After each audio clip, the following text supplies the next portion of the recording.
even just how we talk about ourselves here, you don't call yourself black, you're African, you're a Ghanaian, right? Yes. So you define it based on nationality. It's when you're in the UK and you're in a white majority, they call you black. Black, yes. So then that becomes a thing that you describe yourself by and with, right? So I think that's the major difference. And I would still say that the British colonial system is still in play, though, because you think about the education system, it's still modelled after Britain. Yes. What's taught is still kind of modelled after the type of teaching that is needed, needed. Have you heard about the Black curriculum? Maybe you have, maybe you haven't. But on this episode of Pulse 101, we are delving deep into the Black curriculum, finding out what it all means and what movements they are looking to shape. I am Gideon Nicholas Day, and my guest is the founder of Black Curriculum. She's a writer as well. She joins us on the Pulse 101 couch. Hello, Lavinya Stennett. Ah, yes. I hope I got the name correctly, the pronunciation, everything. Perfect. Great. What does your name mean, though? I'm a bit My curious. name is my mum's invention. I think she was just in love with my dad, and she Oh my thought of God. love in ya, like Lavinya, so she called me Lavinya. Wow. People be creating new names all I'm the telling time. That's great. That's Yeah. great. That's great. So, how long have you been in Ghana? I've been here for 2 weeks.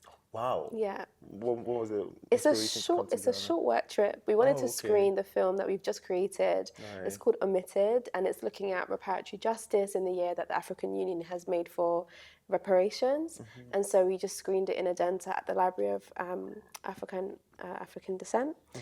And yeah, it went really well. So my work trip is about to end, unfortunately. Oh, okay. Anyway, let's talk about you. Personally, where did you grow up? How has it been? Did you grow up in the UK? Mm-hmm. Okay, tell us how life has been. Life has been interesting. We want to know. So I grew up in the UK, based in South London, and I eventually moved to Brixton, which is basically, I would say, like one of the first areas that Caribbean people, particularly Jamaicans, settled in post the Windrush migration story, which is one of many migrations from the Caribbean and Africa to the UK. It's just the most popular, known at the moment. And then I went to university at SOAS, called the School of Oriental and African Studies, and by accident, and ended up studying African Studies. Oh, that's nice. That then started my journey into self-learning, into understanding like the world as it is. And then I went to New Zealand, and that changed my life because I then learned about Maoris and the indigenous people's histories. And obviously they've had a situation where not only have their lands been stolen, they've still got the white people living next to them. So it's a very interesting dynamic to see how they kind of work that Intertwine the out. two. Exactly. And then I came back, and yeah, for me, I'm just like I love young people, I love education, I love music, and the Black curriculum to me feels like a fusion of all of those things. So setting it up with the community was very, very lovely. I worked with two brilliant girls, Lisa Kennedy and Bethany Thompson. All right, let's talk about the Black curriculum, the whole journey of that. I mean, what is it about, first of all, and why the inception of it? So in full, the Black curriculum is really about empowering students and young people to understand where they come from and understand the history as it relates to now. Because I think sometimes we have been educated in a very linear way, and we don't really have the full picture of the role that our countries and our identities have played in shaping right now. So we want to make sure that young people are able to piece that together for a better future. So it's really about Black education, African education, truth-telling, and ensuring that young people have that sense of empowerment and knowledge. Right, that's more focused in the UK because that's where maybe not it's not an African country. That is why there's the need to push that agenda. How has it been so far since 2019? It's been so cool. I'm not gonna lie, like the feeling of seeing people really adopt this in their schools, it's amazing to witness. I will say that a lot of the interest actually came after Black Lives Matter, the resurgence in 2020, and that was interesting because it sometimes felt like they would only do it just to kind of tick a box and to say, oh, you know, we are like diverse and we're making all these changes, but they're not really engaging with respecting the humanity of Black people and Black children, because we see exclusions are still happening. Black children are still 5.5 times more likely to be excluded than their white counterparts in school. And then we also have like internal exclusions. We still have issues with, you know, racism happening in the classroom. So there's still issues, but you know, by large, we are still growing as an organization, and our mission is really popular with young people who need to see themselves not only in the curriculum but also in the classroom space. Okay, great. So when you say the curriculum, run us through what the curriculum looks like. What is it about? The stages as well. I mean, in terms of class, is it for preschool? How is it like? Maybe run us through all of that. Yeah, so the national curriculum is like segmented into four actually. So you have Key Stage 1, which is Key Stage 1 and Key Stage 2 is like primary school. So I would say like from the age of like 5 till about 11. And then from age of 12 to about 16, you have Key Stage 3 and Key Stage 4. So those key stages, the way that they engage with African history is there's nothing there. You have one module, I think, and I think that's Key Stage 3, to engage with an African kingdom, but it's optional. So there's no motivation for teachers who themselves have not been educated to actually teach the students. And that's white students, it's Black students. And then there's one example of Mary Seacole from Key Stage 1. So there's not a lot in terms of encouragement for teachers to actually think about, you know, creating more breadth, not only in history, but across all other subjects, because it's not just about history, it's art, it's science, it's maths. We've influenced everything. We've built a lot of things in this world, and I think like we need to be recognized throughout the whole curriculum. Right. What would you say has been the breakthrough for this particular project? At what point did you know, oh, this is giving the attention that we wanted to it? I think 2020, you know, when everyone came in, because I knew from the beginning like this is going to go really well, but we weren't getting that reaction because there wasn't like a worldwide reception to it. So when in 2020 we had like companies come in, try to like partner with us, from Vogue to Spotify to Universal Music, there's been so much attention to the cause, and that showed me that, okay, I'm not crazy. Like this was always important, but people choose when they want to see the value of something. But I would say for me, the breakthrough is seeing the young people like take the programs maybe a couple years later, say, oh my gosh, you were in my school and now I'm doing this. And it's connected back to that whole kind of sense of empowerment and being seen and being felt. And that happens quite a lot. So I think, it's a long game.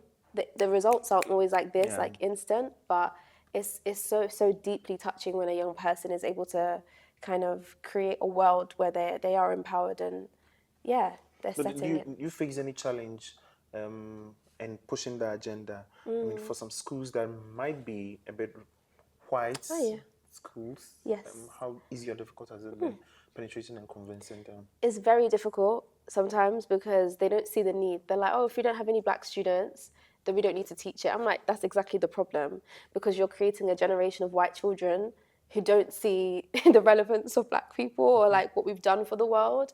And not even just what we've done for the world, but like what the role of British colonialism has done outside of, in the African continent and in the Caribbean. So I think the difficulty comes in when, especially white teachers or teachers that have been in the profession for so long that haven't been challenged are now facing that challenge, and they're like very resistant to it. And so sometimes it feels like, you know, we rely on just the goodwill of one good egg who's like, maybe I'll just, just for one time I'll bring them in for Black History Month. And then when we get that, at least the door is open, because then we can go in and do more with them. But I think there is just generally a resistance, and especially because of like, the whole DEI bans and things like that. It's all kind of spilling over now into the UK, even though it's in the US, but still it's the same thing. But then in terms of, so do you do like exhibitions, do you do like conferences often to get so for some of these schools that might not be open, at least, do they allow for some conference or something to just have a conversation like that? Absolutely, like events. We do events to get them in the room to kind of break down some of the things that maybe you know, but you don't really have the opportunity to discuss. And if you do discuss it in a school environment, they might feel judged. And we don't want teachers to feel like you're in the wrong. It's more like you've been miseducated and you just need to be in a space where you're able to learn and feel relaxed and relearn. Yeah. So we try to do loads of events. We also partner with like organizations that are in the cultural space so that they can be educated in creative ways. So like we did a collaboration with Virgil Abloh and Vogue to just create a t-shirt that says I support Black education. And then that was like, for many people, like, oh, what does that mean? And then it's an opener. It's a conversation for people to starter. delve deeper and to understand what it means. Now, you and Ghana, I mean Africa at large, Yeah. do we have the same perception when it comes to pushing this Black history and Black agenda as well? I mean, some people might be laid back and say, why are we pushing Why? this in white, like in UK and whatnot? How has it been? Yeah, I just want to address the difference fundamentally because I think even just how we talk about ourselves here, you don't call yourself Black, you're African, you're a Ghanaian, right? Yes. So you define it based on nationality. It's when you're in the UK and you're in a white majority, they call you Black. Black, yes. So then that becomes a thing that you describe yourself by and with, right? So I think that's the major difference. And I would still say that the British colonial system is still in play, though, because you think about the education system, it's still modelled after Britain. Yes. What's taught is still kind of modelled after the type of teaching that is needed, needed. So what that means then is that certain subjects are still kind of omitting the facts about colonialism. So I would say that from what I've heard from many Ghanaians, especially young people, there's not enough history about colonialism, the extraction.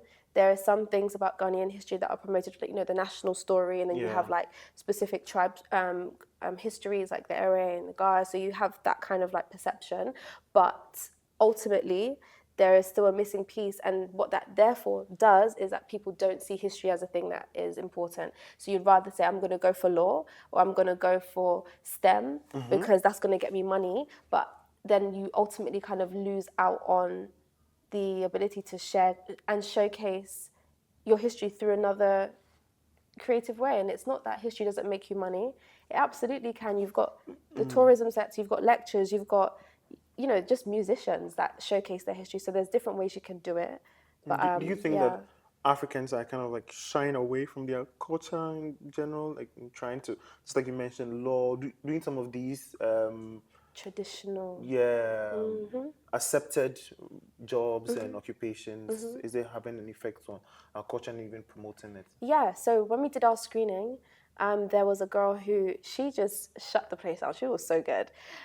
Because she was saying, when you go into law, you're ultimately going to go into a court system where they put a white wig on your head and you wear these ties and suits that is not African. So you're already going into a system that has already been almost predefined. And so we are not, by not kind of bringing in that history, we are not learning how to redefine these like careers and even to challenge that kind of system. And I know some countries have done that, they've banned it. Yeah, like in Burkina Faso. Right? So for us, I think it's really important to kind of take a step back and see, like, who are we? Yeah, what can we do?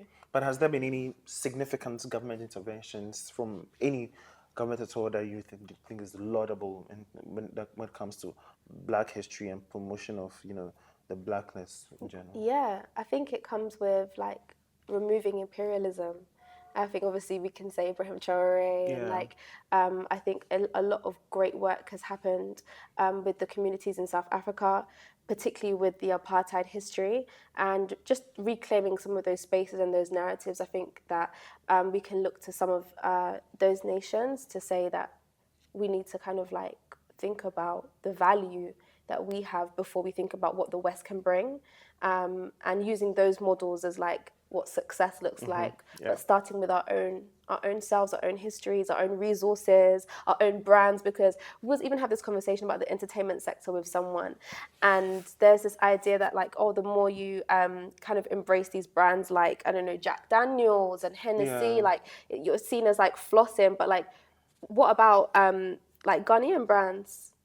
There are Ghanaian brands that you can use that are just showcasing the value of who we are, that are equally as great. So why are we not kind of redefining ownership in that way? And I think that's the conversation. Yeah. Interesting. Well, if you could design a common curriculum for like the whole world to use, right? The whole world. Yes. What's 3 things that you would put inside that would be significant for Blackness? That's a big one. That's a really big one. Very big. So I would think there needs to be some stories around like women leadership. I think especially African women's leadership. Yeah, I think we don't see much of that at all. Because when they did the Woman King movie, that's where everybody was like, oh, so there was someone like that. A lot of it is fictionalized. Like this actually, it happens, and it's happened. So Paula Akpan has written a great book about, I think, 10 African women leaders in history. So I would start there.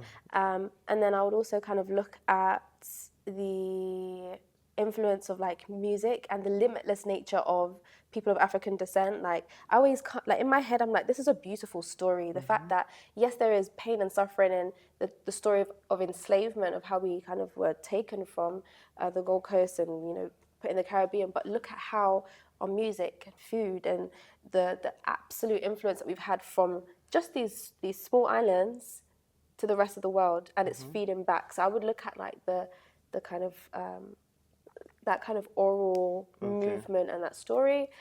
And lastly, so you've done women music. Yes. Okay, I thought you mentioned food, so it's okay. So food is in there as well. It has to be. So like maybe lifestyle. I don't know. Okay. Culture. Yeah. Something like that. Yeah. Yeah. And I'm thinking the last one.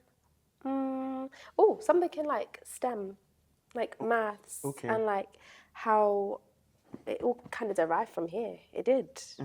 It did. You look at the Moors. Some of the systems that we were using to understand the stars. It's all mathematical, and it's coming back to that indigenous knowledge. So I would say like, yeah, science and maths based on the continent. Okay. It's just grown. So right. As a Black person going through all of these, did you face any harsh racist attacks that made you look back and be like, oh my God, do I have to have this skin color? Yes. Do you mind sharing? Absolutely.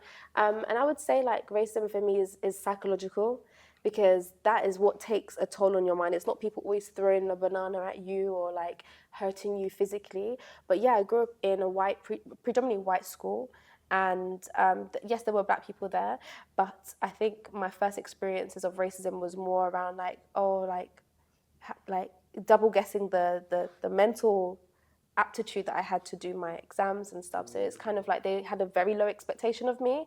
And then as I've come into this work, obviously being a young Black woman, there's that kind of expectation that like as a woman, you shouldn't be leading. As a woman, you shouldn't be as vocal. They want you to kind of be silent, especially when it comes to speaking up on these things. If you go on our YouTube page, you'll see a lot of the like comments from some of the racists, like, oh, you know, you should not be teaching the children this.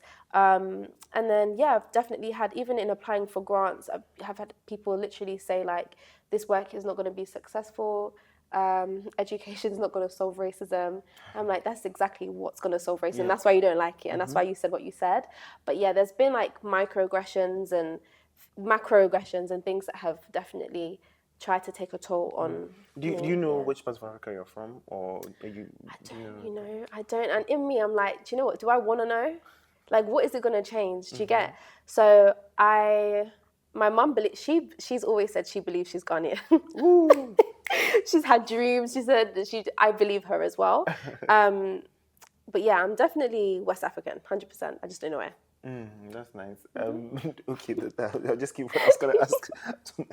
So why the move to come to Ghana specifically? Yes, Interesting. So I think when I first came in December for work, just want to preface that. Okay. I was like, oh, okay. There is definitely a lot of people coming back to the country through the year of return, and like the parties and things that happen. And I saw that there was multiple opportunities to educate. So I think that's the first thing I saw, that like here, a lot of people are living in a post-independence vibe, post Kwame Nkrumah, and I felt that as the first African country to gain its independence, there's a current here that I think allows people to come in so freely. It allows people to feel safe. It allows people to feel at peace, and that education piece is really critical to me. And like it's the Pan-Africanist like heart at the center, and then over and above that, I think the industries that are here have so much capacity to grow. Yep. They have so much capacity to grow, not only from entertainment, tech, BPO, all these things. And I've had the privilege of being connected to and seeing what's happening on the ground. And I'm like, there needs to be an education that follows that, because it can't just be us modeling after the West and just growing things for the sake of growing it. What are we growing that is ours? So I feel very passionate about. So let's talk about funding for the Black curriculum. How is it funded and how is it supported? Funding is so important, and we are a CIC. So what that means in the UK is that we are a community interest company that basically is a social enterprise. So we are able to make money through grant foundations, which is really important because a lot of that money comes from the wealth from colonialism. Okay. So it's kind of giving it back. And then secondly, we sell a lot of the programs that we do for schools. So like when international schools want to buy our programs, we'll sell it to them. And then we also make money through sponsorships. Yeah. That's good, fantastic. Well, we're wrapping up. What does the future look like for Black curriculum in 5 to 10 years? What do you wish to? Oh my gosh. It's not long away, Yep. Time goes so it's like fast. 2030. Oh my God. It's like a stone. Take that in, right?